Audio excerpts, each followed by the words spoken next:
Bonjour, voici la Roland MDX 40A. Donc c'est une fraise numérique, c'est une machine qui fait de l'usinage grâce à un contrôle numérique. Donc comment ça marche, c'est qu'on a un outil de coupe qui tourne, c'est une fraise.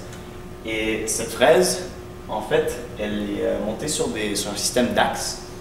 Et bon, ici on a 3 axes, on peut intégrer un 4e axe. Donc la fraise, elle vient se déplacer, elle est commandée par un code G, un code de contrôle numérique standard. Et dans le cas de la Roland, il y a aussi le code Roll, c'est un code de la compagnie. Donc cette machine, elle sert à faire toutes sortes de premiers prototypes avec une multitude de matériaux. Ici, la Roland MDX40A, elle ne fait pas de métaux. Il y aura une autre CNC qui pourra travailler avec des métaux à polyfab. Mais ce n'est pas celle-ci. Celle-ci est excellente pour tout type de plastique, du bois chimique, de la cire de moulage, modeling wax qu'on appelle, petite cire de modelage en fait.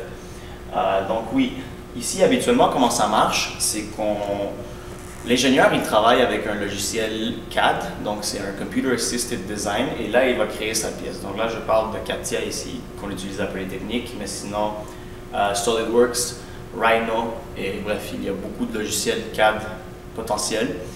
Et ainsi, l'ingénieur vient concevoir sa pièce, peu importe le projet. Et ensuite, il y a un autre logiciel qui vient nous générer un code selon des paramètres que c'est à nous de rentrer adéquatement. Donc, ce logiciel, c'est un CAM, Computer Assisted Manufacturing.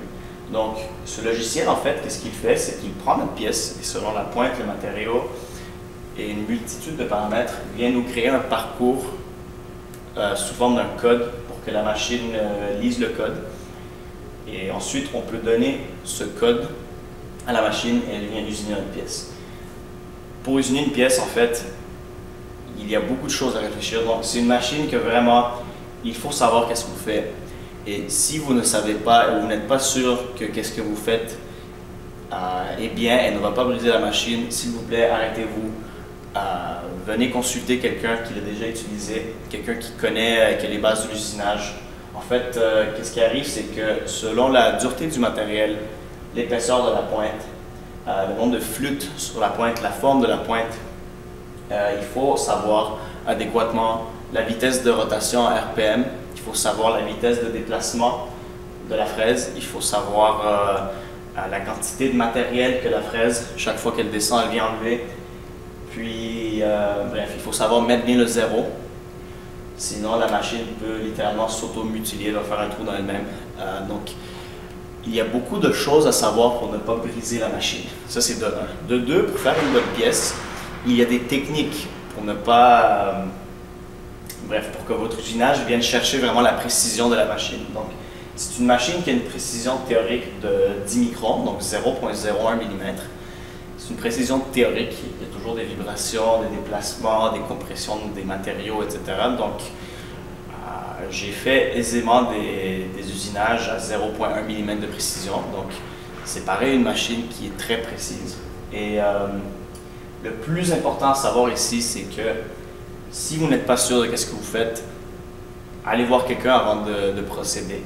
Donc, moi, au début, je vais vous montrer comment faire un usinage avec 3 axes. Un usinage simple, c'est une méthode qui va fonctionner pour une multitude de pièces, mais en fait, chaque pièce, il faut réfléchir à comment est-ce qu'on va l'usiner optimalement. Il faut réfléchir à comment est-ce qu'on va mettre des supports sur le bloc. Parce qu'en fait, ici, on lui donne un bloc. Donc, on lui donne un bloc et ensuite, on vient aller chercher, on vient aller sculpter un peu la pièce. Donc, il faut savoir comment supporter notre pièce si on veut faire un usinage sur 2 faces. Il faut savoir comment faire un usinage sur 2 faces sans perdre la précision parce qu'on n'a pas exactement replacé la pièce comme avant.